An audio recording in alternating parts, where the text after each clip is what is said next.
was unable to be here tonight, but she's here with us in spirit. Together with our entire board of directors, we are very pleased to honor and highlight our extraordinary 38 staff members who work tirelessly every day to help immigrant community members in whatever way possible. We'd like to invite you to watch a short video.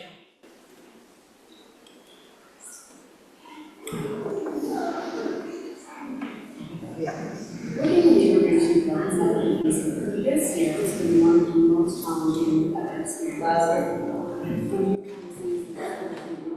Deportation across the country has created fear and uncertainty for all of us, but especially for immigrant communities.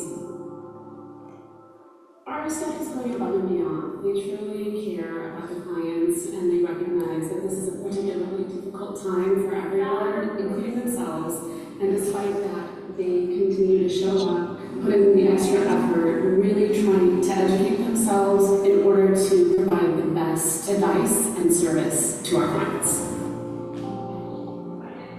Since January, we have seen a really big need for legal consultations. As a result of that, we have partnered with our team, Voces Mayas, in order to be able to offer drop-in clinics 3 Saturdays out of the month. These workshops, I think, have been doing a really good job at keeping the public informed, being able to provide some sense of security when what clients really just needed an answer to a simple question, and sometimes what happens is they end up going to attorneys that charge them too much, or sometimes they don't get the correct legal advice.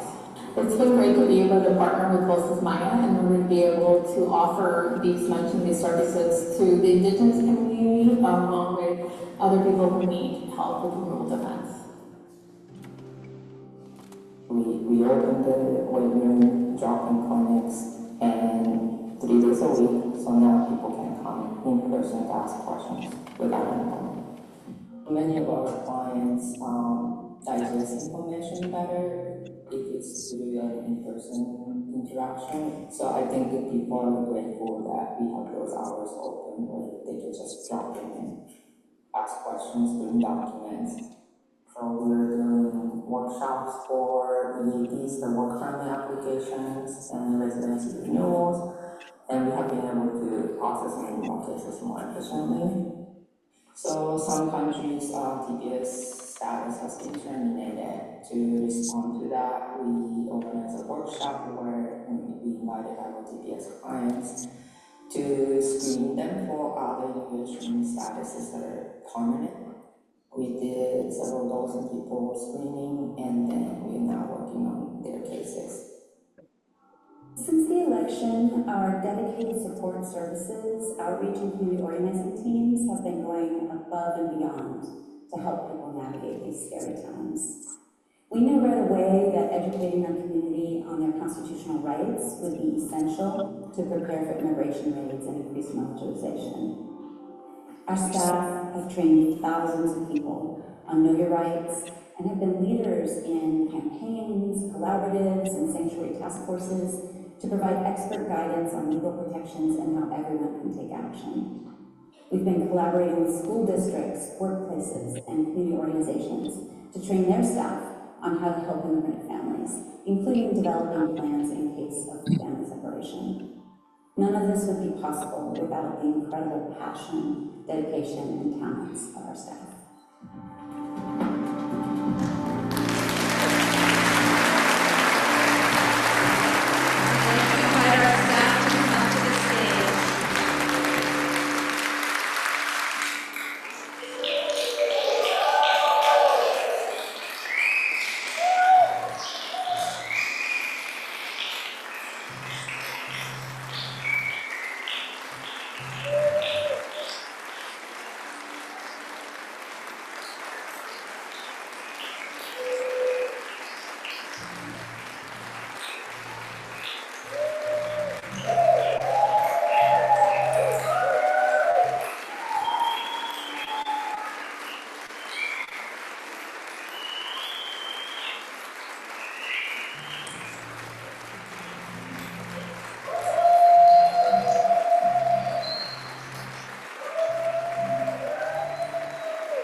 we'd like to share this plaque that we're going to have in our office to our 2025 Sanctuary Champions East Bay Sanctuary Covenant staff.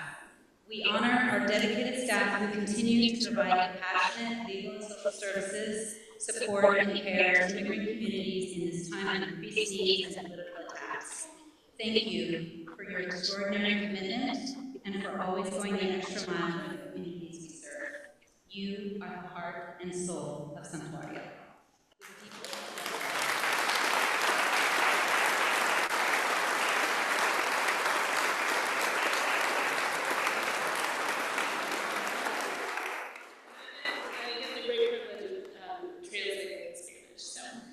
Honoramos a nuestro dedicado personal que sigue brindando con pasión servicios legales y sociales, apoyo y cuidado a las comunidades inmigrantes en este tiempo de mayores necesidades y ataques políticos.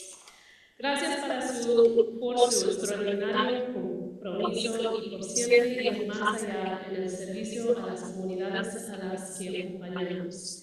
Ustedes son el corazón y el alma del santuario. Gracias a todos.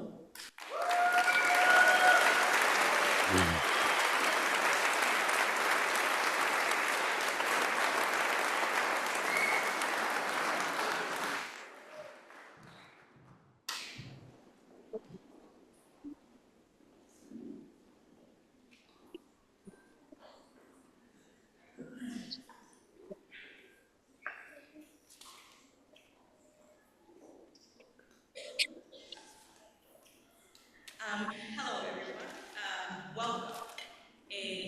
Kumban Julen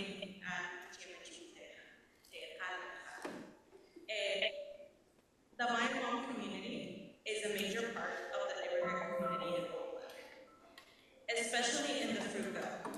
We speak Mom, which is an indigenous language from Guatemala. Not all of us speak Spanish, and our community faces languages and cultural barriers because resources for immigrants are not offered in indigenous languages. Bienvenidos a la comunidad Maya Mam. Es la mayor parte de la comunidad inmigrante en Oakland, especialmente en Fruit Belt. Nosotros hablamos Mam, que es uno de los idiomas indígenas de Guatemala. No todos hablamos español y nuestra comunidad enfrenta barreras lingüísticas y culturales, porque para inmigrantes no siempre el idioma indígenas. When the pandemic hit, the Maya Mom community felt even isolated. We decided to launch Radio Balam and Voces Maya, so Mom speakers have access to information in their own language. Now, we are reaching over 8,000 K followers with weekly radio programs and helping people in person with applications for residency, asylum, work permits, and access to food, health, and care at our Chief Academy Voces Maya drop-in clinic. Cuando llegó la pandemia, la comunidad Maya Mam se sintió aún más aislada. Es cuando decidimos lanzar Radio Balam y Voces Maya, para que los hablantes de Mam tuvieran acceso a información en su propio idioma. Ahora llegamos a más de 80,000 seguidores con programas de radio semanales.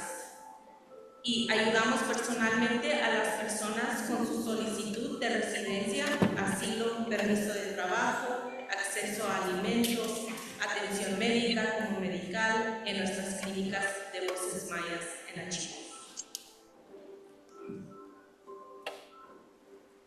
This would not be possible without the staff at Achieve Academy. Almost every weekend, they open their doors for our clinic, allowing us to support hundreds of people, most of whom speak Hmong. It's thanks to Achieve that people feel safe and can trust us to get the help they need. Esto no hubiera sido posible sin los líderes de Achieve Academy. Cada fin de semana nos prestan sus instalaciones, permitiéndonos seguir apoyando a cientos de personas en la comunidad Mam en el área de la Bahía. Gracias a Achieve, las personas nos tienen la confianza para buscarnos y poder conseguir la ayuda que necesitan. As a Hmong community member shared, we have been able to get help with medical renewals, passports, residency, and many other resources thanks to the clinics at Achieve Academy. We We can trust that this place will support us and help us in our language, which is so valuable. Many of us came from our country without knowing anything, but with the support of Voces Maya, we are moving forward. Como mencionó alguien de la comunidad, hemos conseguido ayuda con medical, pasaportes estadounidenses, la residencia y más gracias a los días de apoyo que brindan en Achieve. Confiamos que en ese lugar nos van a apoyar en nuestro idioma. Muchos de nosotros venimos de nuestro país sin conocimiento de cómo funcionan las cosas acá, pero con el apoyo de Voces Maya podemos seguir adelante. And yet, there are so many questions the Voces Maya team can't answer ourselves, since we aren't attorneys. It is in these times of increased need, we have been blown away by the generosity and commitment of our team of attorneys who have stepped up to make sure the Maya Mom community is represented and protected. Sin embargo, hay tantas preguntas que el grupo Voces Maya no pudo contestar relacionado a algunos temas legales porque no somos abogados. En esta etapa de tanta necesidad, hemos estado muy impactados por la generosidad y dedicación a un grupo de abogadas, a quienes han asegurado que la comunidad MAM esté representada y protegida. These remarkable women, Alexandra Bachan, Natalia Villera Santana, and Carly Sadam Liang, have gone above and beyond to offer free legal consultations and share timely and trustworthy information on Know Your Rights and other legal topics on Radio Balam to address questions and concerns in the community. Estas mujeres extraordinarias han sobresalido a cualquier expectativa para ofrecer consultas gratuitas y compartir información para conocer sus derechos y otros temas legales en Radio Balam para responder a preguntas y dudas de la comunidad. We'd now like to invite our honorees, allies to the Mom community, to come up to the stage. Ahora nos gustaría invitar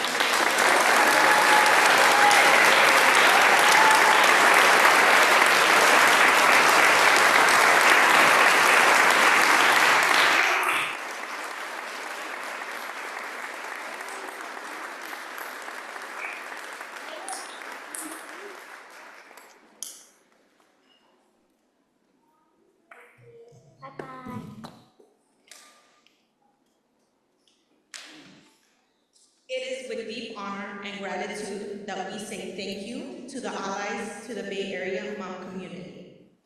Achieve Academy. Gracias.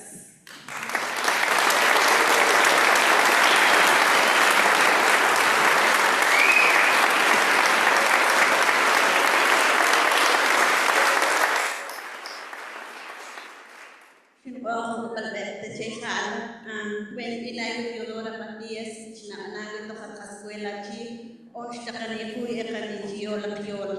Martin, when they were Agana, Hagana, Kukia, and half of independent.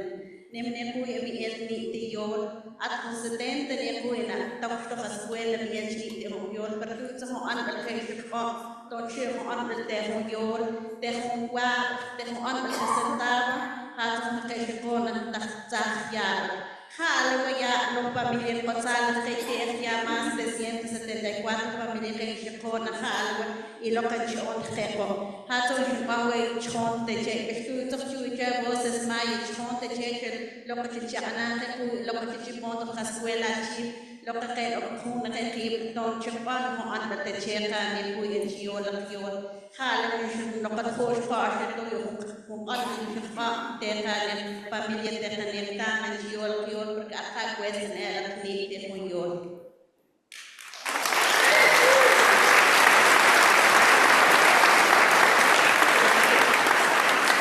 Good afternoon. It is a privilege to translate for the great Theodora Matias. She's our Mom community leader at Achieve Academy. 5 years ago, during the pandemic, our small but mighty team committed to supporting Achieve international students and families in navigating language, resources, and a sense of belonging at our school. That year, we supported 70 Mom-speaking families with translation, food, school enrollment, technology, and even financial help. Today, we're proud to serve over 174 families, and our supports have grown as well. One of the most meaningful has been our partnership with Voces Maya. It is a privilege to work with such an impactful community organization, and an honor to have them call Achieve Academy their home. We look forward to many more years of partnership and service of our community. Thank you. They're congratulating. They are thanking an organization that supports the mom community.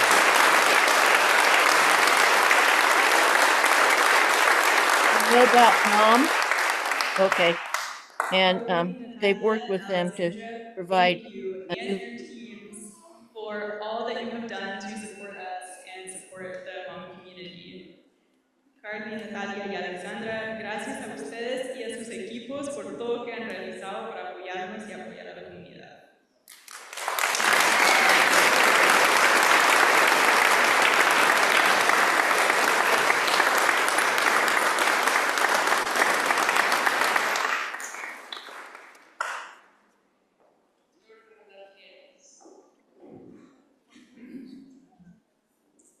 Thank you everyone for coming. We are 3 immigration attorneys. We each have our own offices, but we are all located in the Fruitvale neighborhood. And we have been active in does that have our script?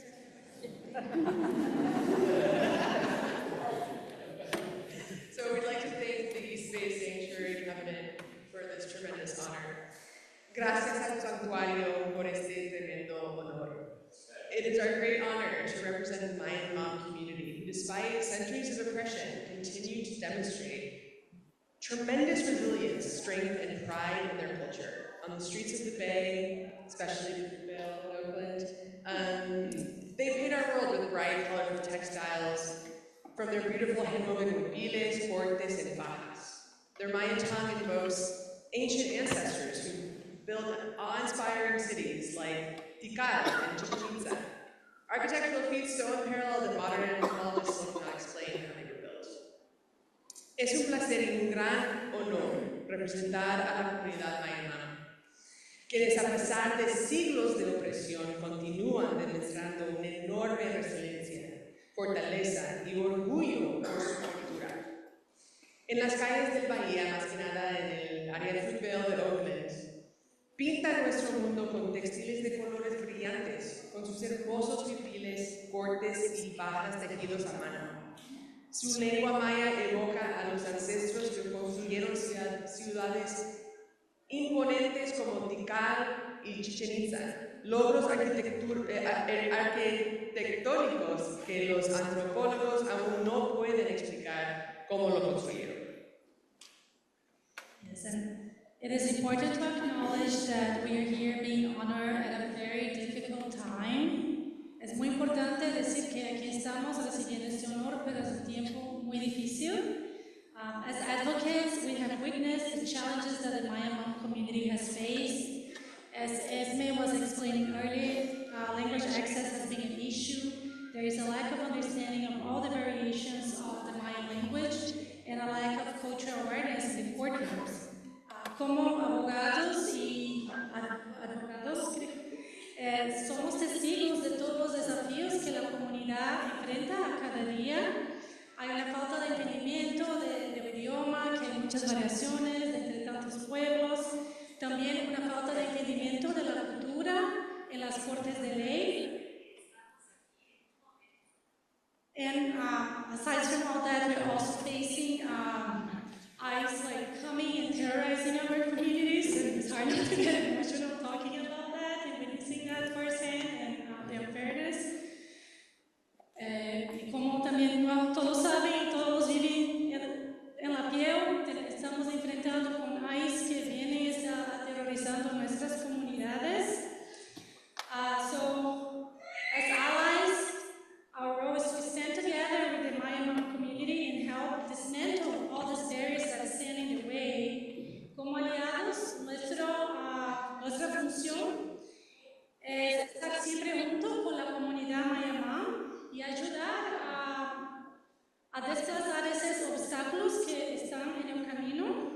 Our diversity in our community is our strength. La diversidad de nuestra comunidad junto con la comunidad Mayamá es nuestra fuerza.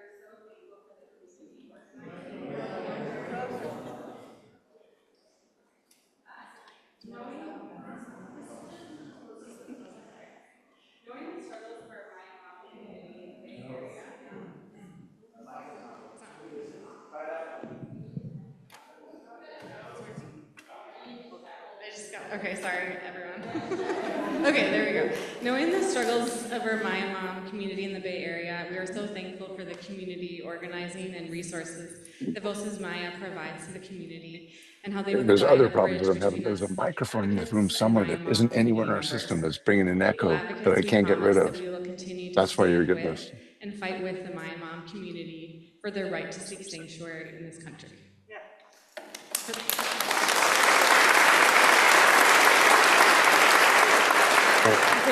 There's some microphone somewhere in the room that's picking up room audio.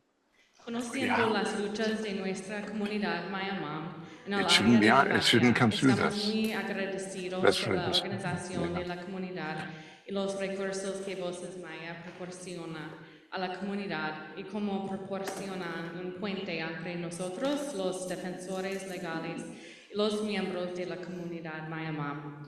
Como defensores legales, prometemos que continuaremos defendiendo y luchando con los Maya Mom por su derecho a buscar santuario en este país, por su derecho a vivir y florecer en este país. Todos pertenecemos aquí.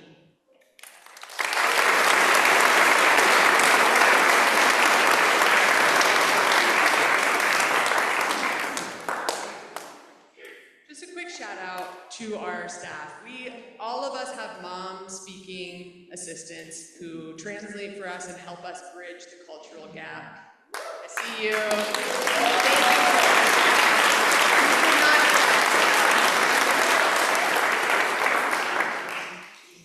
Sí se puede, yo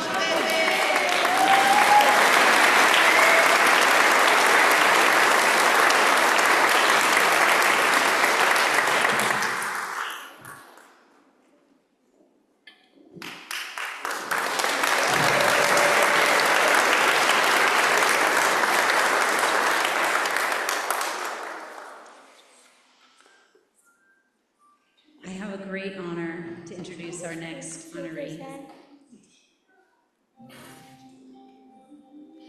Is there music playing out there?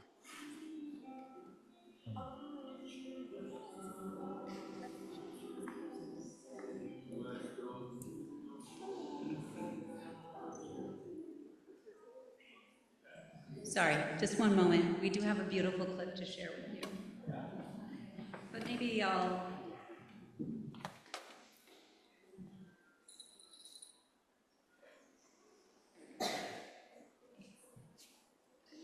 This is from the movie Return to Aguacayo, where Francisco is singing the soundtrack in the 1980s. 450 people from camps around the capital gathered their few belongings, said goodbye to their friends, and started an uncertain journey back to their land. In the Plaza de Libertad, they boarded 10 rented buses.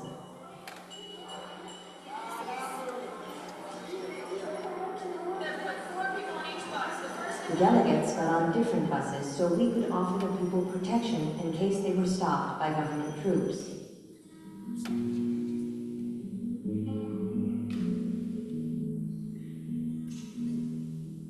But the bombs may always threaten, and the soldier holds a gun. We have come to plant a garden, and our freedom has begun. Crossing through the lines of terror, where the checkpoint army stands.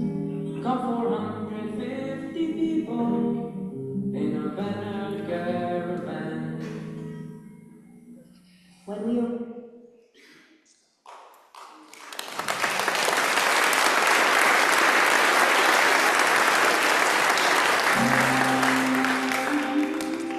I first met Francisco in 2018 at a rally for people with temporary protected status.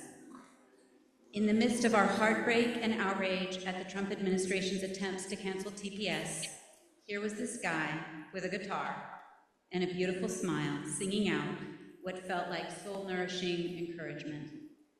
I remember thinking to myself, who is this person? All I knew was that he was radiating enormous love and collective power at a time when we all needed it. And so my journey with Francisco began. I started seeing him at all the rallies, always sharing his voice, music, conviction, and love, lifting our spirits and organizing for collective action. Singing to us as we prepared to march for the 3-day Caminata Fight for Permanent Residency. emceeing at the No King's Day rally in Oakland, and in smaller settings, like our neighborhood organizing meetings in the Fruitvale to prepare for ICE raids. His songs reflect moments in the history of the movement and have become anthems in the work that we do, such as Our Children Are Sacred, a response to the horror of children being separated from their parents and caged under the first Trump administration. Our dear friend Tessa Ruveral Callejo shared with me, Francisco has been a constant presence in the movement for as long as I can remember, since my time of meeting and starting to work together in the Central America Solidarity and Justice Movement, going back to the mid-1980s. He was and is our justice movement animator, cultural creator, and organizer, present at every rally and major event, accompanying community members and organizing delegations during the war. He was and still is in all of it. Francisco holds the history and evolution of this movement because he was so central and present, and he still walks so deeply with the community to make sure immigrant leadership and voice are centered. He's an abuelo, a papa, a co-worker, and he plays many roles. But I always think of him as a cultural worker. He shows up, and you're in the march, and you look up, and he's on the truck. Of course, Francisco is there. Growing up in the southern border area, Francisco has always straddled multiple worlds, building bridges across cultures and borders while helping people ground their own story and what connects them to the movement.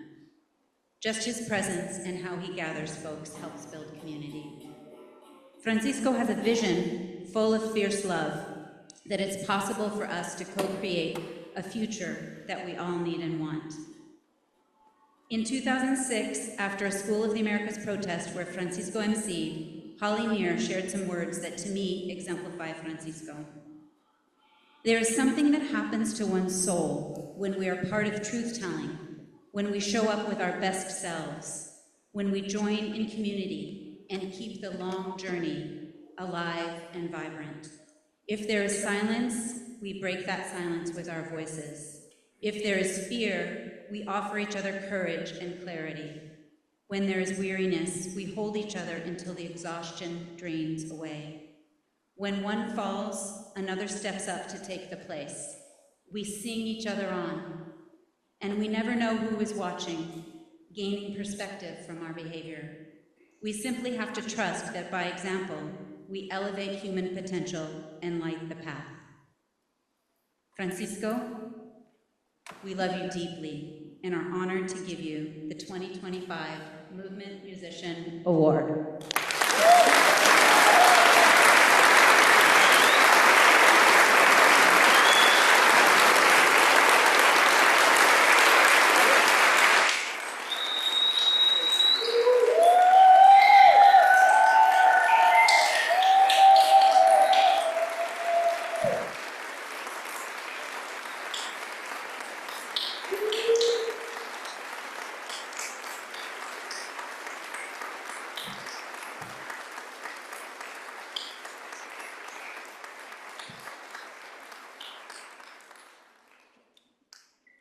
Chonte. Gracias. Thank you very much. You know what? For centuries, all of us small folks have been creating life out of death.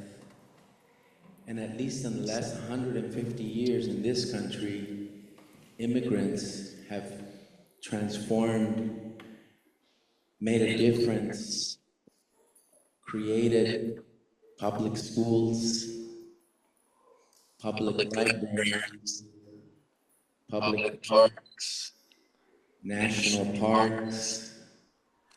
We have made a difference. I was just thinking about 110 years ago came Mr. Osuna after fighting the Mexican Revolution and lined up with another immigrant from Sweden, Harry Bridges, and created the great general strike of 1934, which made a big difference. Por siglos y siglos los trabajadores hemos transformado la vida desde la muerte. Y hace, por lo menos en este país, por 150 años, los inmigrantes han transformado este país y hemos creado escuelas públicas, parques públicos, bibliotecas, post offices, parques nacionales. Y hace solo 110 años, un gran señor se llamaba el señor Osuna, papá del padre Don Osuna, aquí de la diócesis de Oakland, se unió, después de haber luchado en la Revolución Mexicana, se unió a un gran inmigrante sueco, Harry Bridges, y formaron la unión que trajo la huelga general de 1934 que transformó este país. For centuries, and at least in this country for 150 years, of course, there was a genocide in the 1500s that we have to remember. But in the last 150 years, working people said to the oligarchs and to the wannabe kings, we're not having it, we're making a nation of working folks.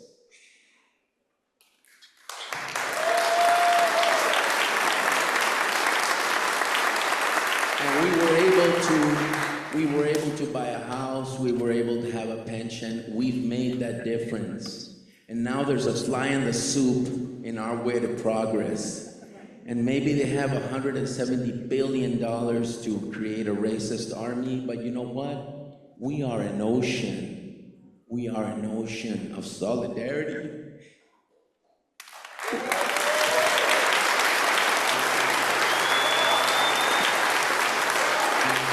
We are, ¿sí o no?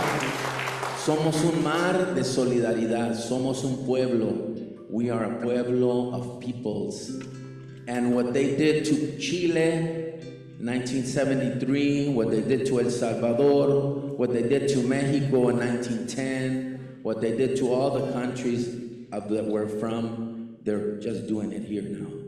And so we've got a task force. This is not a time to be afraid. It's not a time to mourn. It's a time to organize.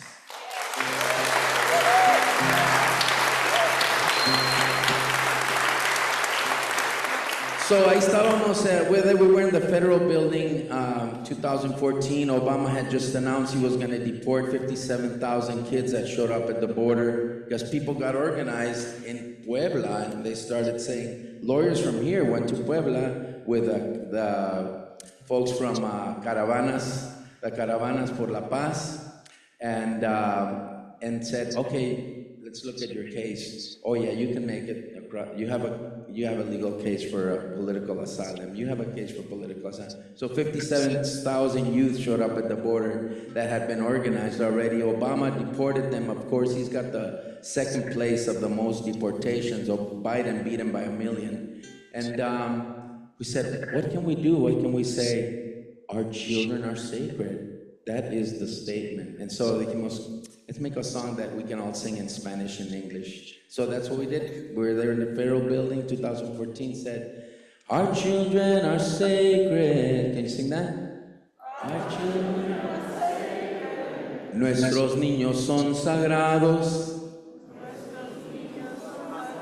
Así, beautiful, bellas. Our children are a gift. Un regalo. So here's how it goes. Our children are sacred. Nuestros niños son sagrados. Our children are beautiful. Bellas son. Our children are a gift. Son el regalo más amado. Our children are sacred. Sagrados son. ¿Ya se lo aprendieron? You learned it? ¿Listos? Our children are sacred, nuestros niños son sagrados. Our children are beautiful, bellas son. Our children are a gift, son el regalo más amado. Our children are sacred, sagrados son. And then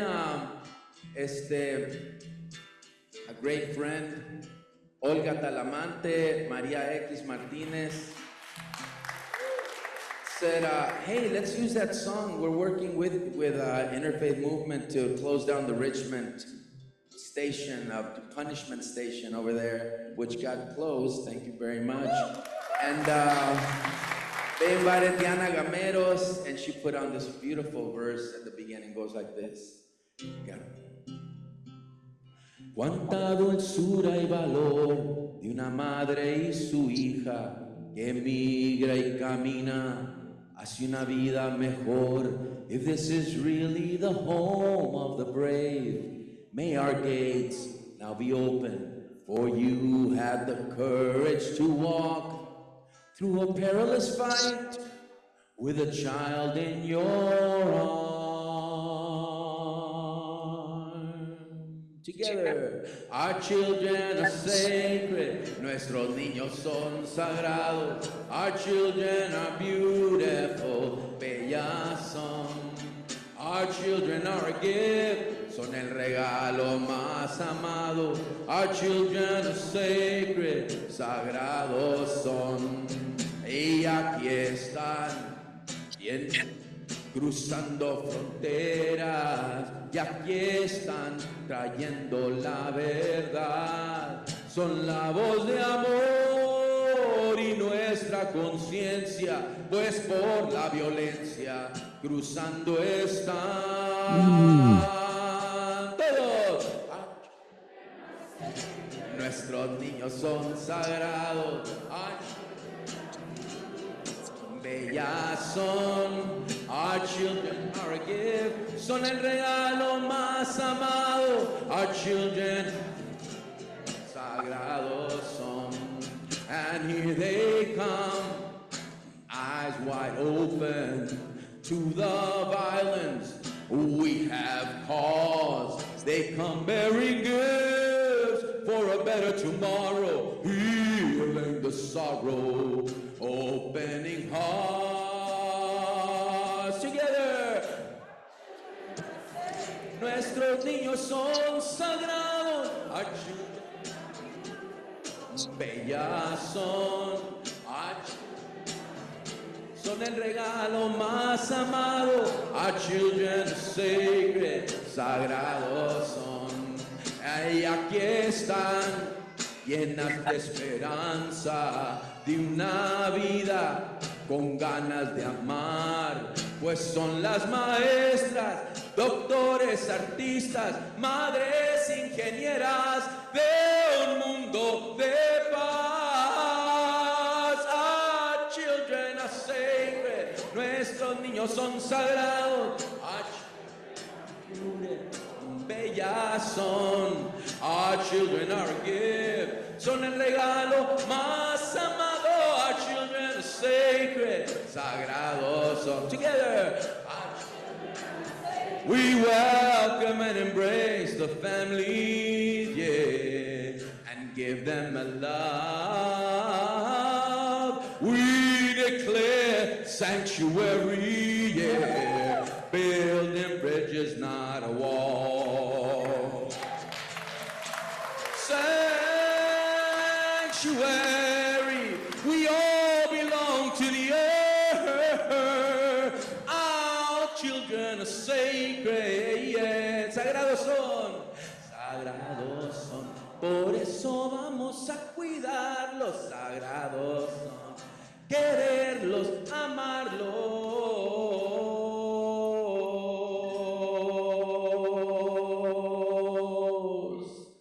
sagrados son.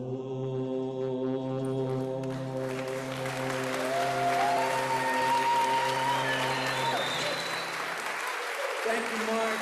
Thank you.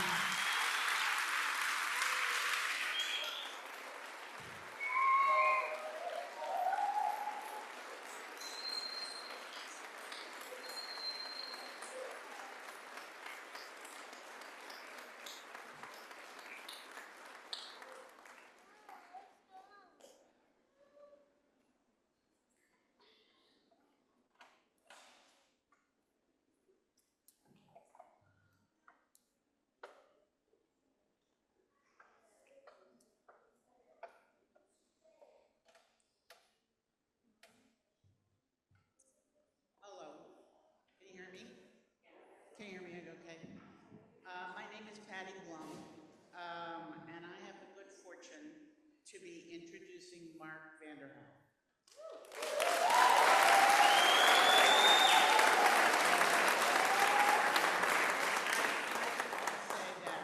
Since when I was there. She was important when I was there, and I've never seen her. That declared sanctuary She works with Mark. 1982. And that was an homage to this man here, Oscar Romero, now a saint. Mark, can you do anything about the volume? East Bay Sanctuary Covenant was really the umbrella for those 6 organizations, of 6 churches. And then the East Bay Sanctuary now is this, and it's just amazing for me. Who was there back then to see all of you, and to see the staff, and to see all these young people. It's really amazing.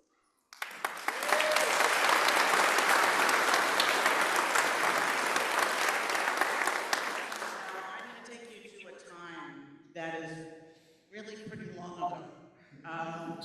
In fact, Mark and I met in 1978, and we were part of a small but intrepid group of activist lawyers in the San Francisco Bay Area, and we all were highly motivated by the experiences we had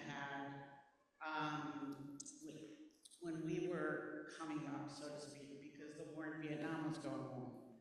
And we were all anti-war activists. And when we came to the Bay Area, all of us in different ways, we looked to the National Lawyers Guild, which was is a very progressive organization of lawyers.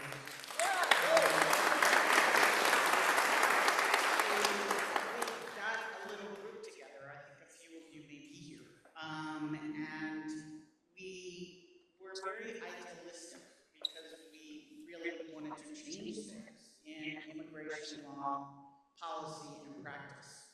And it was a time in which there was no separate asylum office. If you were helping a client apply for asylum, they were seeing an immigration officer who might be doing asylum today, and then tomorrow he would be doing a visa petition, and the next day maybe he was sent out to arrest somebody. And so there were so many things that we take for granted now that are being attacked that didn't actually even exist when we started. And so we were really dedicated to trying out new legal strategies, challenging the government as it needs to be challenged now, and fighting for the constitutional rights of all immigrants. And we created a network a small network that's grown exponentially of like-minded people, especially via the National Lawyers Guild. And Mark was always at the forefront of all of these activities. And I can't even begin to tell you how many positions he had in the National Lawyers Guild because it would take like an hour. But he also was the president of the National Lawyers Guild at the time. In those early days, Mark was motivated very much politically because of the U.S.'s role in backing the military dictatorships in Central America. This meant he was bringing lawsuits to try to stop the funding by the United States, which was enabling the Salvadoran military dictatorship in particular, and getting very involved, very centrally involved with the sanctuary movement and supporting the sanctuary movement. In fact, he had gone to Arizona to meet with one of the leading proponents of sanctuary, Reverend John Fife, with a group from the Center for Constitutional Rights, an organization that Mark has worked with throughout his career, to talk about the possibilities and risks of sanctuary. And very soon thereafter, there was the group here in Berkeley and the group in Arizona that declared sanctuary.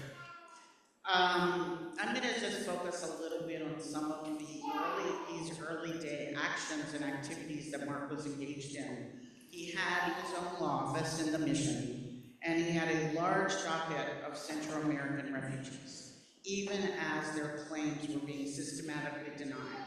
At that point in time, only less than 3% of Salvadorans could get asylum and less than 1% of Guatemalans.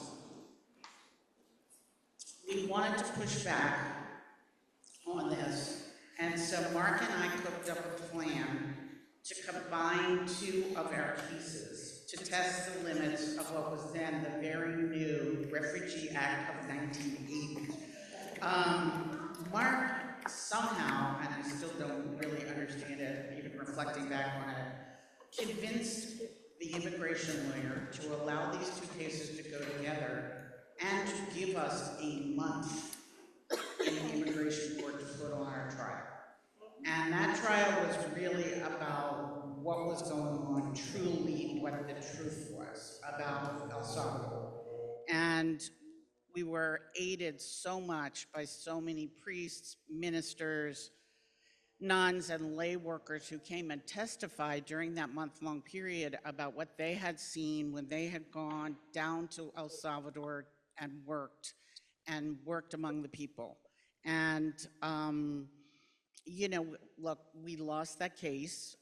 We even lost it at the Ninth Circuit, but it was one of the cases that galvanized a whole movement among immigration lawyers to really spend a lot of time and creative energy trying to push.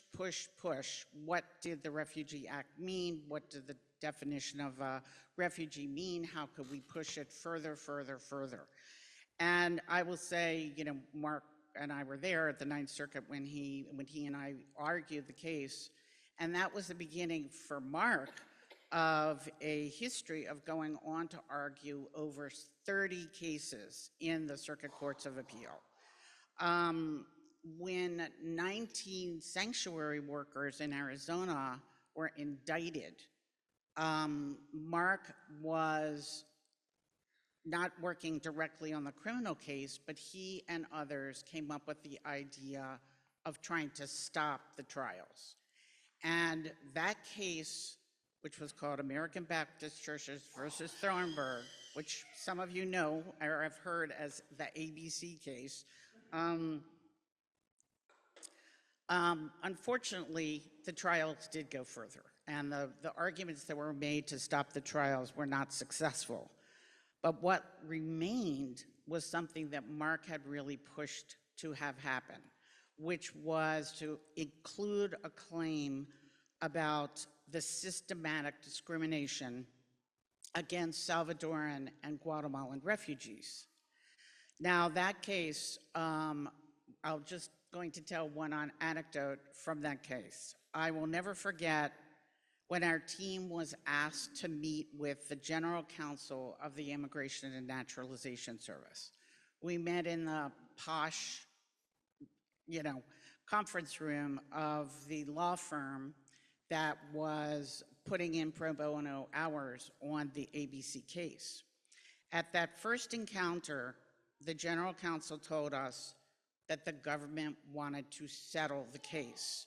We had heard that might be possible, but it wasn't the same as sitting in the room and finding out that this case could be settled. This was a time like it is now in which there weren't settlements. The government did not settle cases.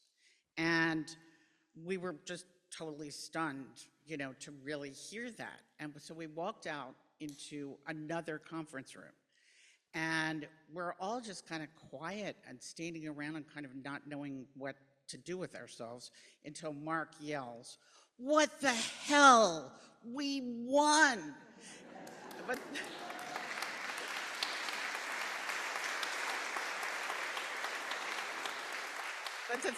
the thing was that conference room wasn't that far from the conference room where the General Counsel was. So none of us could join in and start yelling and screaming. So in silence, we're just hugging each other and jumping up and down and then trying to like get ourselves in order to go back in and tell the General Counsel, yes, we want to negotiate. And that negotiation was not easy. It was really, really difficult. And I just want to point out some of the things that Mark did. It was a class action case. We represented over 250,000 Salvadoran and Guatemalan refugees. And that is a sacred burden to take on. And Mark was always the one to keep our minds on our clients, on this group of people, the humans that were affected by what the US government had done. And also, of course, he pushed us to comb through every word. It was like every single word in every single sentence of every single government proposal had to be looked at and gone over, and were we for it or were we against it? And fundamentally and most importantly, Mark pushed us never to concede anything until we got what we wanted. And I think we did a pretty good job of it, actually, when I go back and read it.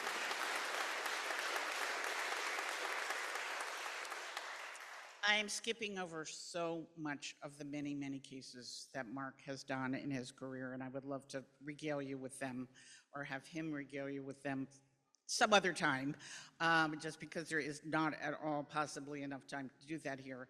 I'll just say that while we were working on the American Baptist Churches case, which obviously was a huge case, Mark was working on another case, which was referred to as the LA8 case. And that was the case of 8 Palestinians who the government was seeking to deport using false accusations against them. Mark persisted with this case for 20 years. It was 20 years.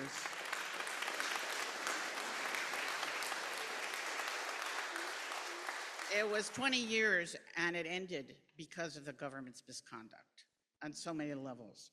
And it foreshadowed the work that Mark is now doing, and which I will just say 1 or 2 sentences about and let you hear a bit more about it from Mark. I will say that when he took this case, he had kind of aspirations to start retiring. You know, we do have gray hair, and a lot of people we know are retired. And so he was taking steps within his law firm to kind of retire. And then Khalil Mahmoud was arrested. Khalil, many of you know who that is. He was is a Columbia University graduate student. He was an expectant father when he was picked up. He is a lawful permanent resident of the US. He's Palestinian, and he is a champion and outspoken about Palestinian causes. He was abducted by ICE. He was sent within 2 days to their wretched lockup in Louisiana. Mark started getting bombarded by everyone who was in any way, shape, or form connected to Khalil, saying, please, please, please, please, please, will you represent him? And Mark did agree to represent him, which meant that Mark was not retiring and was, as he described it to me, now working 60 to 70 hours a week just on this one case. And that may be more apparent to you because they're in the immigration court, they'll be in the Board of Immigration Appeals, they're in federal court, they're in circuit court. And this case is a test case, and it's going to be a test of wills because Mark Vanderhout is part of it. I have to stop now,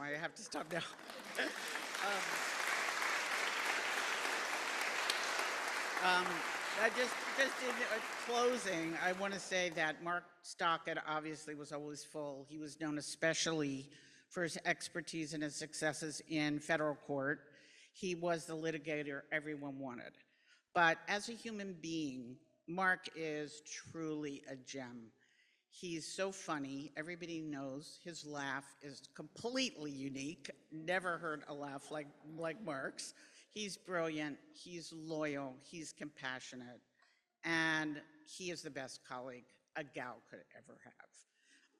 So it is my distinct honor to ask Mark to join me on the podium to receive the 2025 Sanctuary Litigator Award.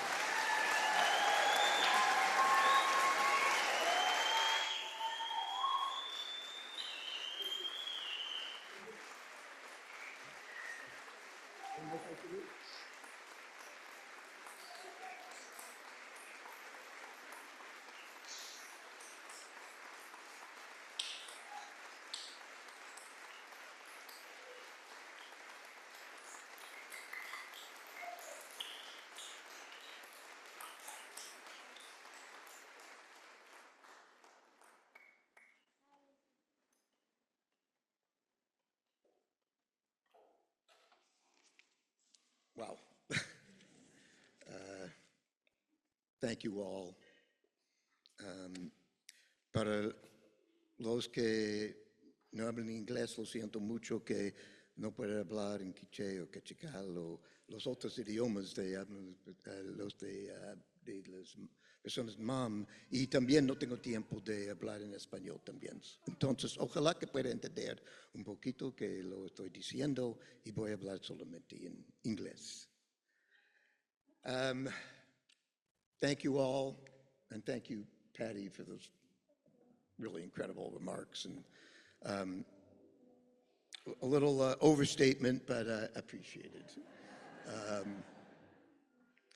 And as Patty said, we started out as baby attorneys. We didn't know a thing. There was a couple lawyers group had like 2 years experience on us. We would meet regularly, and we had a lot of chutzpah, and we knew how to fight the good fight, and that's what we did. So thank you, Patty, for those wonderful remarks. And in the thank yous, I have to, of course, start with my amazing wife, Jody Lewitter.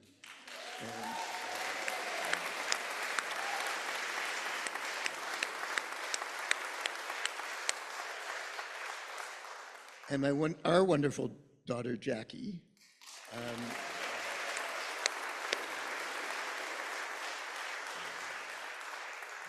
They have both been a source of strength and counsel to me over the years, and putting up with my long and somewhat odd hours, as people might know. Thank you both so much.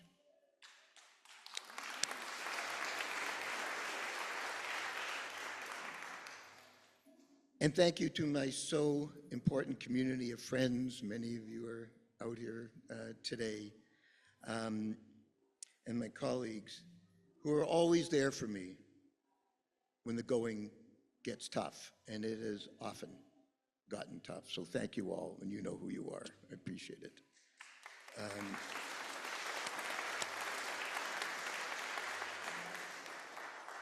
And of course, my office. It takes a village to do cases like the ones I've had the honor of being involved in over these years. And it would not have been possible to do any of these mostly pro bono cases without the support of the amazing people in my office, doing the day-to-day important work with keeping the office afloat. I'm gonna put some of these away since they're not mine. And I can then read mine. And a particular thank you, shout outs to my former partner of almost 30 years before her retirement, Christine Bagaliano, who's here somewhere.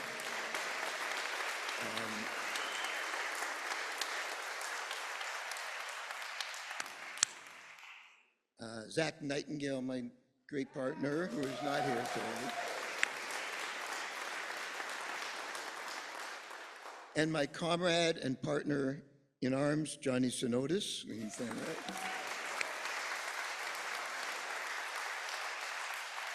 Who has been with me in all these high-profile cases over the last several years. It is only together, that we were able to be a part of suing the administration for its role in the genocide in Gaza.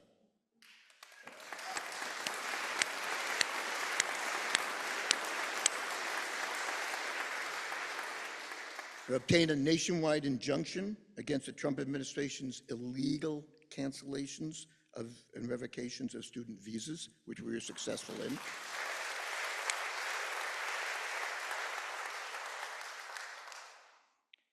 Or taking on the amazing case, the case of the amazing, I will say, Mahmoud Khalil that Patty mentioned.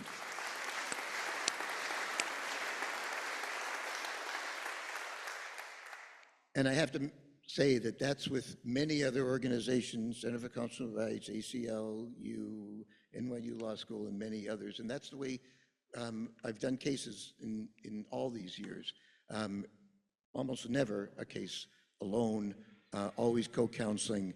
We have a community of amazing lawyers throughout the country taking on the political cases, and it's been just such an honor to be able to work with them over the years. In ABC case, they were involved. In the LA8 case, they were involved. I don't do anything alone. And so thank you, Johnny, and all the other co-counsel who are here today.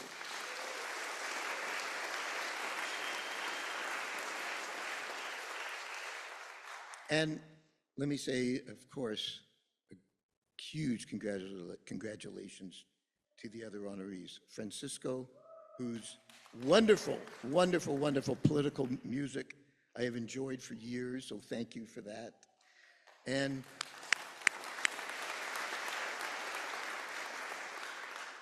all of you amazing women representing the mom community and others. I'm just been learning about your work. So wonderful to have met you today, and thank you for everything you are doing for that community. It is very special.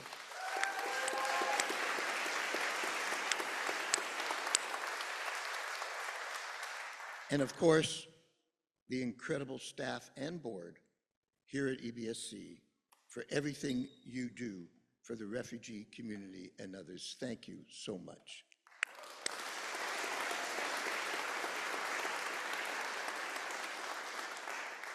It is really special to me to be honored by EBSC, for as Patty mentioned, we go way, way, way back.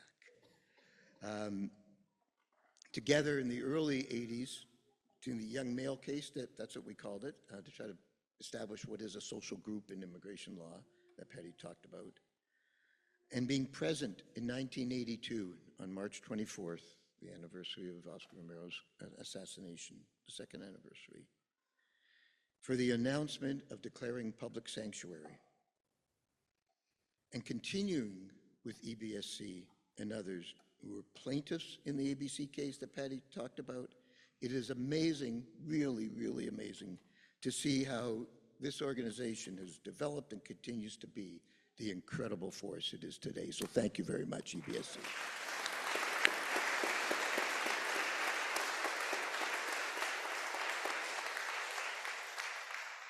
And all of their and our work is so important today. Speaking of only the immigration field, and we all know the horrors that this administration is doing well beyond the immigration field. We are seeing an attack on immigrants unprecedented in this country's history. The attacks on alleged immigrant anarchists in the early 1900s, or on alleged communists in the 1950s, quite honestly, do not hold a candle to what is happening before our eyes under the Trump administration, while the Republican-controlled Congress willingly goes along. From the virtual complete elimination of refugee admissions and asylum seekers to this country, to the attempts to deport with Supreme Court acquiescence refugees and others to anywhere in the world, no matter what may happen to them when they arrive there. From the essentially complete halt to the granting of almost any visas to any Palestinian, to the well-publicized attacks that Patty talked about on the First Amendment, starting with, and let me emphasize, this is only starting with,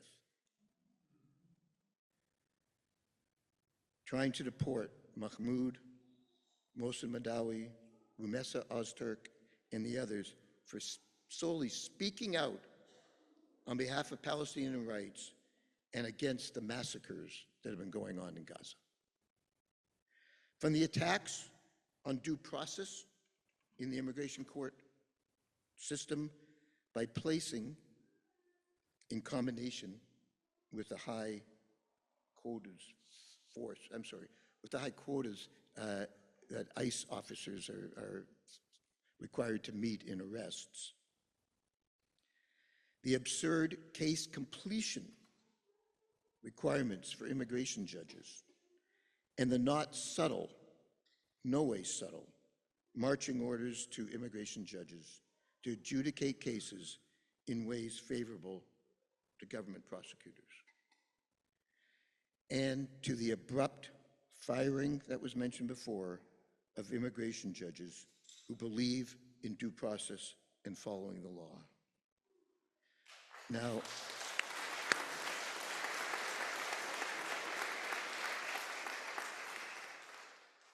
I want to take a minute. We have several of these judges here today, and I want to give a shout out to them. So, and I think they're all here.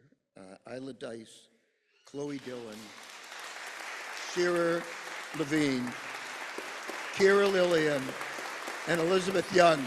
Please stand and let us show our love to them.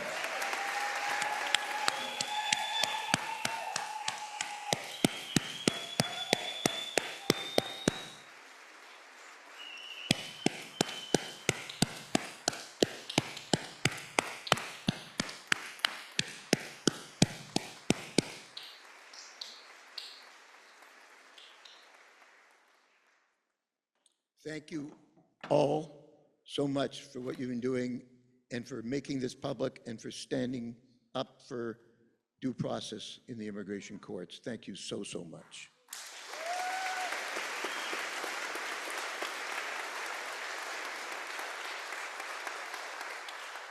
We are seeing an attack on immigration and immigrants in this country greater than any time before.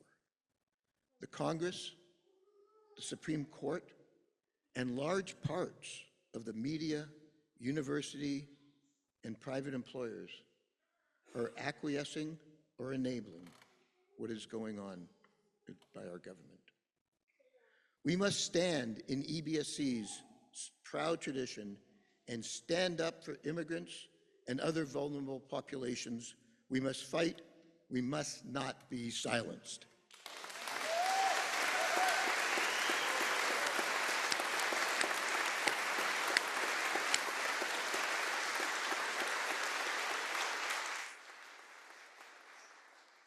Those of us who are lawyers must continue to sue and fight back any way we can in support of those who are being targeted by this administration, which is essentially all people not born in this country, and even, as we know, some who have been.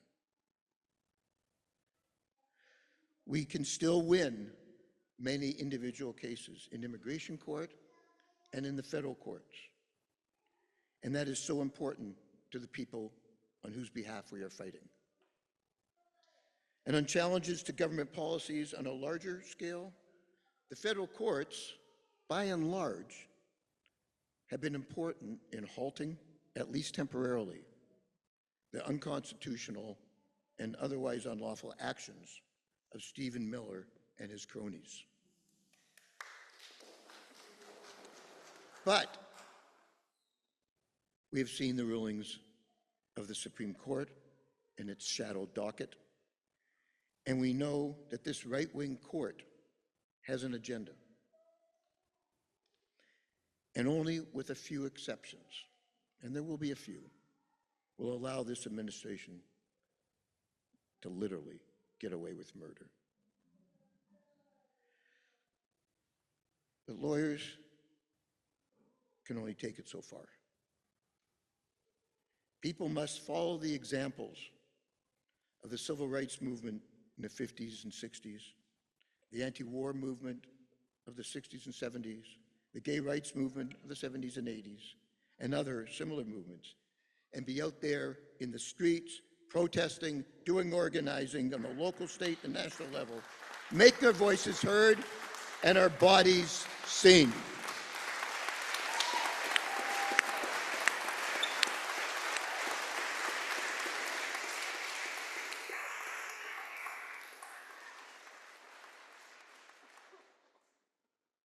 We must do the hard work of going and speaking in our churches, our synagogues, our mosques, in our union halls, in our local community groups, and more. We must out-organize the right. We don't have years. The threat of an autocracy is real and is happening right now. This is not meant to cause despair, rather to encourage action. I challenge all of us to get involved. We must speak out and stand up. We must be seen and we must be heard. La lucha continua. Thank you very much. See you in the streets.